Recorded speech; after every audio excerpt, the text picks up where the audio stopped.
This principle marks a departure from the legacy of bookish learning, which continues to shape our system and causes a gap between the school, home and community. 45% graduate सिर्फ employable हैं और ये कहती है हमारी NCERT की forward, जो कि हर बुक में होती है from first standard to 12th, और पता नहीं अगर आगे ग्रेजुएशन में भी वो चलती होगी या नहीं। But from the starting NCERT books are telling us कि it is trying to reduce the gap between school, home and community in students. और अगर आप NCERT की कंप्यूटर की बुक गलती से उठा करके देख लेते हो तो उसमें माइक्रोसॉफ्ट पढ़ाया जाता है, MS ऑफिस सूट, जैसे MS वर्ड, MS एक्सेल, मगर वर्जन कौन सा? 2007, 2004, ज़्यादा से ज़्यादा 2011। मैंने 5 साल पहले पढ़ा था, तब 2015 भी ओल्ड हो चुका था। बट हमारे कंप्यूटर के टेक्स्ट बुक में 2007 या 2004 आई थिंक के MS वर्ड हमें सिखाई जा रही है। और ये बात करते हैं कि they are trying to reduce the gap between the school, the home and the community. It is not possible अगर आप सिर्फ ये लिख दो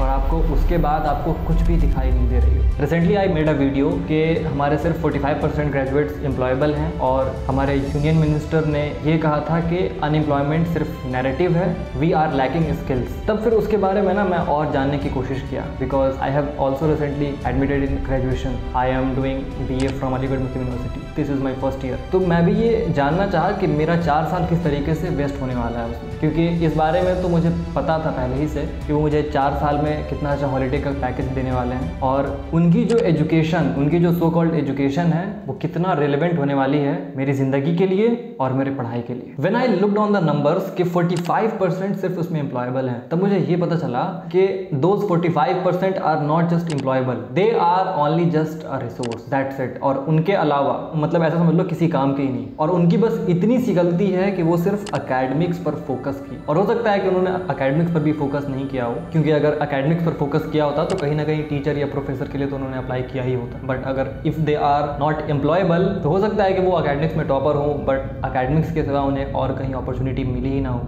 अवर अकेडमिक्स एंड या it is also an academics video जिसमें हम एजुकेशन सिस्टम की ले रहे होंगे। और मैं सबसे पहले ये डिस्क्लेमर दे दूँ कि मेरा बिल्कुल भी ये पॉइंट नहीं है कि our education system is bad. My simple point is it is not enough. जो अभी फ़िलहाल है वो अभी के टाइम के लिए ना ही रेलिवेंट है ना ही इनफ है। अगर कोई एक बंदा सिर्फ एजुकेशन सिस्टम या फिर सिर्फ अकेडमिक्स पर डिपेंडेंट रहता है तो या तो एट द एंड वो अनएम्प्लॉयड रहेगा या फिर वो एम्प्लॉयमेंट की अपॉर्चुनिटी ढूंढते ढूंढते उसकी ज़िंदगी निकल जाएगी और उसके अलावा वो और कुछ नहीं कर सकता है। तो in this video we will be talking about how our education system sucks and if there is any solution then what they are. So everyone, Abdullah this side, hope you are good and doing very well. My purpose of making this video is not to hurt anyone. I love my teachers and I love my school and it is not their fault, it is not my teachers fault or my school's fault, क्योंकि education system को चलाने वाले वो नहीं है, वो सिर्फ education system को सर्व कर रहे हैं। So yeah, start the video and I hope you will enjoy it.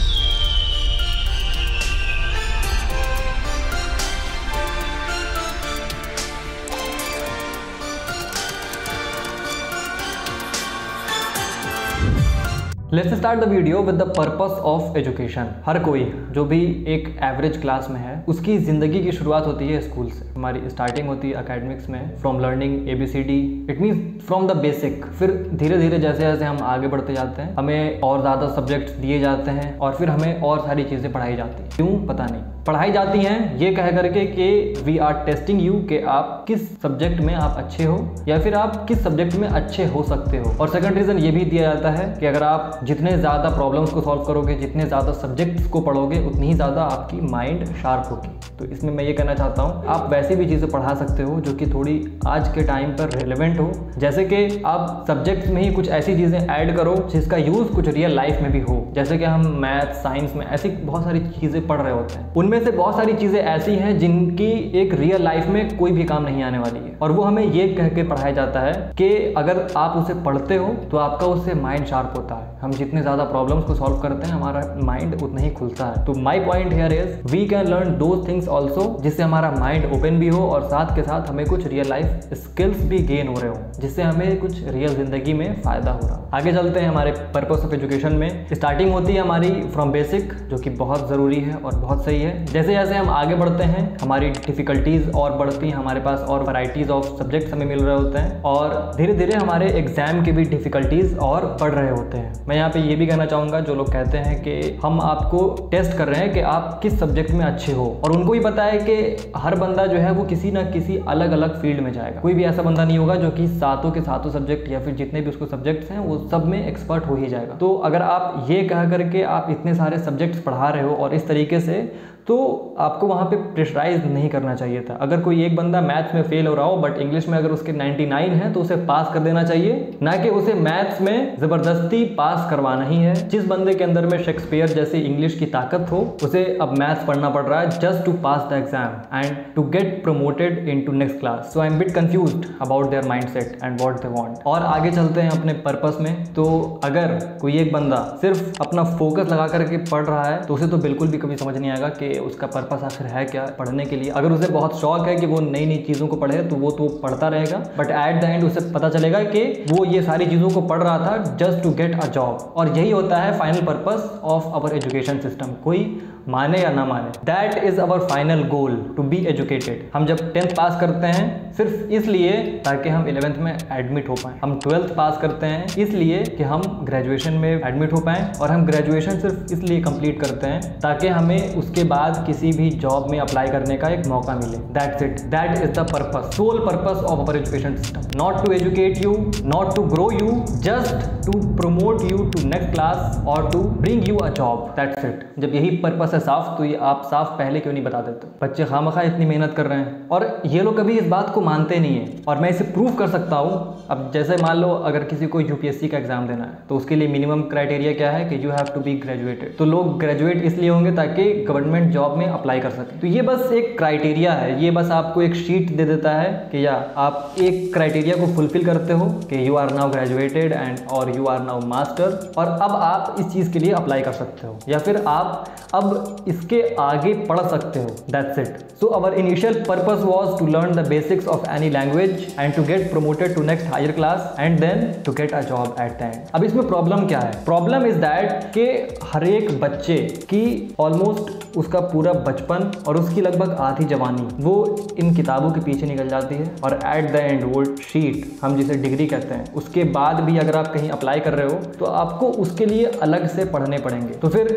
उस बच्चे का फायदा क्या? अगर कोई एक बच्चा सॉफ्ट स्किल सीख रहा है ना तो अपने दम पे सीख रहा है, अगर कोई बच्चा साइड हसल कर रहा है तो वो अपने दम पर कर रहा है, उसमें इंस्टीट्यूशन की और उसमें इस सिस्टम का ना कोई हाथ नहीं है। मुझे ये बाद में पता चला कि लोगों को प्लेसमेंट के लिए अलग से प्रिपरेशन करना पड़ता है। आई थॉट के जो IIT में जाते हैं उनकी अगर कैंपस प्लेसमेंट हो रही है तो पढ़ाई पूरी होती है, उन्हें कोई जॉब मिल जाएगी, बट नहीं, आपको कैंपस प्लेसमेंट के लिए 2-3 महीने प्रिपेयर करना पड़ेगा अपने आप को अकॉर्डिंगली कि आप किस कंपनी में अप्लाई कर रहे हो। तो फिर उस पूरे इंजीनियरिंग का क्या फायदा? तो बस वो ये डिसाइड करती है कि आप एक लेवल पे आ चुके हो कि अब आप अप्लाई कर सकते हो, और इसमें भी कोई खराबी नहीं है। I am not saying anywhere and any time कि ये बिल्कुल खराब है और इसे बिल्कुल रिमूव कर देना चाहिए। आई एम जस्ट सेइंग कि इट इज नॉट इनफ। हम जो पढ़ा रहे हैं और हम जो पढ़ रहे हैं इट इज नॉट रेलेवेंट। हमें जो पढ़ाया जाता है it is not useful for our real life. ऐसी बहुत सारी चीजें भी होंगी जिसे हम पढ़ करके हमारा दिमाग ओपन भी हो रहा होगा और हम उससे कुछ रियल लाइफ में कुछ कर सकते हैं। तभी तो ऐसा होता है कि 20-20 साल एकेडमिक्स में देने के बावजूद बंदा अनएम्प्लॉयड है। इससे बड़ी शेम की क्या बात हो सकती है फॉर अवर एजुकेशन सिस्टम कि वो 20 साल भी किसी एक बंदे को पकड़ करके एक रिसोर्स में कन्वर्ट नहीं कर पाया। अनएम्प्लॉयमेंट जितनी सरकार की वजह से नहीं है, उससे ज़्यादा एजुकेशन सिस्टम की वजह से। क्योंकि मैं भी एजुकेशन सिस्टम में रहा हूँ, मैं भी एकेडमिक्स में रहा हूँ 12 साल। एक भी सेकंड ऐसा नहीं रहा जब हमें ये नहीं बताया गया कि you have to prepare for a job, you have to become an employ. हमारा एक भी सेकंड इन द स्कूल, हम जब 11th में गए थे तो एक भी दिन ऐसा नहीं हुआ था जब टीचर आके ये ना कह रहा हो कि you have come to 12th, आपको अभी से कॉम्पिटिटिव एग्जाम्स के लिए प्रिपेयर करना है, आपको उन कंपनीज के लिए प्रिपेयर करना है, आपको वहाँ के लिए अप्लाई करना है, आपको वहाँ एम्प्लॉय बनना है। सबसे ज़्यादा अगर कोई सपने दिखाता है और जॉब्स तो वो है educational institutions, our education system. तो अगर अनएम्प्लॉयमेंट का अगर कोई रिस्पॉन्सिबल है ना असल, तो वो है हमारा एजुकेशन सिस्टम। क्योंकि सपने वो दिखा रही है और वो पूरा नहीं कर पाती। सपने दिखाने का काम किसी और का है और पूरा करने का काम किसी और का है, और between them there are lots of gap. अगर आज 45% सिर्फ एम्प्लॉयबल हैं तो बाकी के 55% अनएम्प्लॉयबल हैं। इसमें सिर्फ उनका दोष नहीं है या फिर सिर्फ गवर्नमेंट का दोष नहीं है। Our education system is also responsible. So the first problem I see is इररिलेवेंस।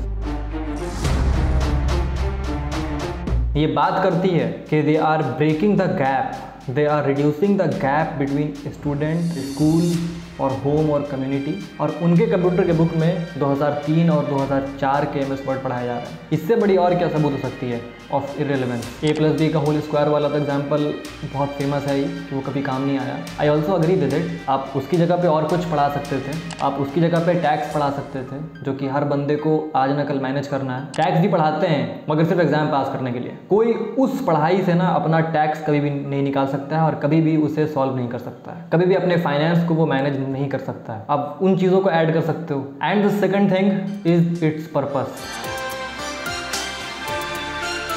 आप हर किसी बच्चे को सेम पाथ और सेम एडवाइस आप नहीं दे सकते। You need to have a very customise plan for everyone, for every student. आप एक तरफ ये कहते हो कि it is not our motto कि हम सबको पढ़ा रहे हैं, सारे सब्जेक्ट्स हम पढ़ा रहे हैं, तो इसका मतलब ये नहीं कि आपको सब में एक्सपर्ट बनना है। तो फिर सब में एक पासिंग क्राइटेरिया तो है। जिसके अंदर पिकासो जैसे आर्ट्स की ताकत हो, उसे मैथ्स पढ़ने की क्या ज़रूरत? भले ही वो पास ना हो रहा हो, उसकी आर्ट तो अच्छी है ना, तो उसे आर्ट्स के हिसाब से आगे क्यों नहीं बढ़ाया जाता है? We are not encouraged for our strength. Our education system never encourages anyone for their strength. They will show you your weakness. आपकी मैथ्स में 90 आई है, ठीक है, इंग्लिश में क्यों 50 आई, ये पहले बताओ। You will not B noticed and you will not be encouraged with your strengths. You will always be demotivated because of your weaknesses. Even Einstein didn't like maths. इसका मतलब वो नहीं कि वो बहुत बड़े फिजिसिस्ट नहीं थे। There are lots of writer who failed in English and become the best selling author. So the problem is with its purpose. इसका पर्पस बिल्कुल क्लियर नहीं है। आप बच्चों को सारे ऑप्शन नहीं दिखाते हो, सिर्फ 2 या 3 फील्ड हैं आपके पास। अगर आप टॉपर हो तो आप नीट या IIT में ही बैठना। अगर आप इन दोनों को छोड़ दिए तो आप लॉ ही करना। अगर आप वो भी नहीं किए तो प्रिपेयर फॉर सिविल सर्विसेज। वो फील्ड बेकार नहीं है, ये लोग बेकार हैं जो ये बोलते हैं, और यही लोग सिस्टम बनाते हैं। And the third thing, we are here being educated from teachers. हमें बिजनेस वो पढ़ा रहे होते हैं जिन्होंने आज तक बिजनेस का B भी नहीं जाना। हमें कोडिंग या फिर कंप्यूटर वो पढ़ाते हैं जिन्होंने आज तक कभी कोडिंग की ही नहीं हो, जिनके पास सिर्फ थ्योरी है बस। ये अपने फॉरवर्ड में कहते हैं दे डिस्करेज द बुकिश लर्निंग। और इनके पास टीचर्स वो हैं जिन्हें सिर्फ बुक की ही नॉलेज है बस। फोटोशॉप हमें पढ़ाया गया था, मुझे याद भी याद है, मैं लासो टूल का डेफिनेशन याद कर रहा था, उसे रट रहा था। हमें HTML और CSS पढ़ाया गया था, और उस टाइम पे पता नहीं क्यों इतना बोरिंग और इतना यूजलेस फील होता था कि वहाँ पे पास करना भी मुश्किल था। हमें फोटोशॉप वो पढ़ा रहे थे जिन्होंने आज तक एक बॉक्स तक नहीं बनाया फोटोशॉप पे। दे जस्ट नो कि what is lasso tool, what is move tool, what is hand tool, what is pen tool. And the fourth thing, absence of academics counselor. हर बच्चे को एक काउंसलर मिलना चाहिए when they are opting a field, when they are choosing a stream. But यहाँ तो हमें counselling नहीं दी जाती है, हमें यहाँ पे सिर्फ चॉइस दिए जाते हैं, और ओनली चॉइस। 10th में आपकी इतनी मार्क्स आई, go for science, go for NEET, go for IIT। Arts लेना है तब तो तुम फालतू ही हो, किसी काम के हो ही नहीं। फिर तब भी एक खिसा पिटा सा एडवाइस आता है कि चलो सिविल में जाना ही। So we need a good counsellor. Whenever any student is choosing any stream, they need a counsellor. कि एक प्रॉपर काउंसलिंग हो कि उस बच्चे की क्या इंटरेस्ट है, उस बच्चे की क्या हॉबी है, उस बच्चे की क्या एबिलिटी है, किस फील्ड में वो जा सकता है। अगर वो मेडिकल ऑप्ट कर रहा है तो क्या वो उतने स्ट्रगल को, वो मेडिकल लाइन के उन चीज़ों को वो झेल पाएगा, क्या वो उसके लिए बना है। हमारे पास एकेडमिक्स काउंसलर की बहुत कमी है क्या? हमारे पास एकेडमिक्स काउंसलर है ही नहीं। ऐसा कुछ सिस्टम ही नहीं है कि हमें 10th के बाद या फिर हमें जब भी स्ट्रीम चूज़ करने का मौका मिलता है वहाँ पर हमें कोई बैठ करके सारे फील्ड के बारे में बताए। ऐसा नहीं कि सिर्फ 1-2 ऑप्शन रख दे और बोल दे कि बेटा ये दोनों में से कोई एक चुन लो, दैट्स इट। ये होती है हमारी काउंसलिंग। 2 ऑप्शन दिए जाएंगे या फिर सिर्फ 1, 2 तो बहुत ज़्यादा अगर आप लकी हो। आपको सिर्फ 1 ऑप्शन दिया जाएगा और बोला जाएगा that is your final. Choose करते हो तो तुम हमारे अपने हो, चूज़ नहीं करते हो तो तुम बिल्कुल बेकार, फालतू। This is the very beautiful way to waste a resource. एक अच्छे भले इंसान की ज़िंदगी कैसे ख़राब की जाती है, you can learn from education system. कैसे टैलेंट को कुचला जाता है, उसे बर्बाद किया जाता है, you can learn from education system. You will not be encouraged with your strength, you will always be demotivated, you will always be taunted by your weaknesses. And this is the reason many of our teenagers, many of our youth are depressed, purposeless, directionless and lacking skills. Every year there are lots of students doing suicide. Almost 70 to 80% students are depressed, are in high stress, and the reason alone is education system. सिर्फ NEET के सपने दिखा देने से ना NEET clear नहीं हो जाता है, और सिर्फ ये चाहने से कि मेरा बेटा या फिर मेरा स्टूडेंट एक डॉक्टर बने, उससे नीट क्लियर नहीं होने वाला। एट द एंड उसे पढ़ना है और एट द एंड उसे निकालना है। Before loading the weight of your expectation to the shoulders of your students or your children, think about their future, think about their mental health. हमारे पास बहुत सारे ऐसे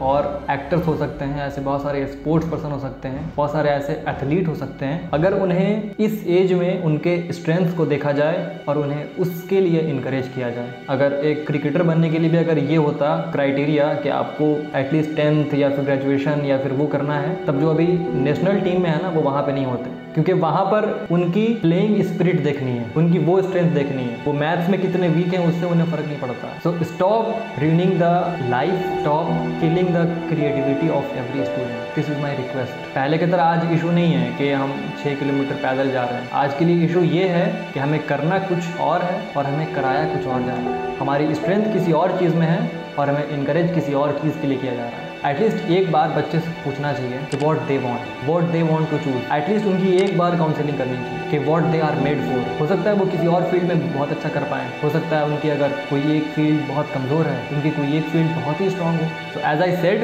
it is not bad, it is just not enough. हमारी requirement कुछ और है, हमें दिया कुछ और जा रहा है और फोर्सफुली. तो बहुत सारे सॉल्यूशन है और बहुत सारे ऐसे वीडियोज़ हैं, बहुत सारों में बहुत सारी बातें ऑलरेडी कह चुकी हैं. मैं कुछ चीज़ों को बताऊँगा, जैसे थोड़ी रेलेवेंट स्टडीज़ कराई जाएँ, थोड़ी रियल लाइफ स्किल्स पर भी फोकस की जाए, थोड़ी सॉफ्ट स्किल्स को मजबूत किया जाए और फील्ड्स को इंक्लूड किया जाए. There are lots of field और सारे फील्ड्स के लिए बच्चों को इंकरेज किया जाए. सिर्फ कुछ फील्ड पर लिमिट नहीं लगा दिया जाए कि आपको सिर्फ वही करना है या फिर आपके लिए सिर्फ वही ऑप्शन है. बच्चों को एक अकेडमिक काउंसलर दिया जाए या फिर जब वो स्ट्रीम चूज़ कर रहे हैं तब उनकी काउंसलिंग कराई जाए, उनकी प्रॉपर काउंसलिंग, और वहाँ पर उन्हें सारे स्किल को एक्सप्लोर कराया जाए और फिर तब उनसे पूछा जाए कि what is your interest, what do you want, और तब उनके लिए इंकरेज किया जाए. और आई थिंक कि हर क्लास, हर स्टेज में थोड़ी ओपननेस होनी चाहिए कि आपकी अगर कुछ भी स्किल है तो उसके लिए स्पेस हो, उसे और इनकरेज किया जाए. कोई अगर मैथ्स में आउटस्टैंडिंग है तो उसे इंग्लिश की वजह से फेल नहीं किया जाए. अगर किसी का साइंस बहुत परफेक्ट है और उसे सोशल साइंस नहीं आती है, देन इट्स ओके, उसे उसकी स्ट्रेंथ की वजह से उसे प्रमोट करें, ना कि उसके वीकनेसेस की वजह से उसको पीछे रख दिया.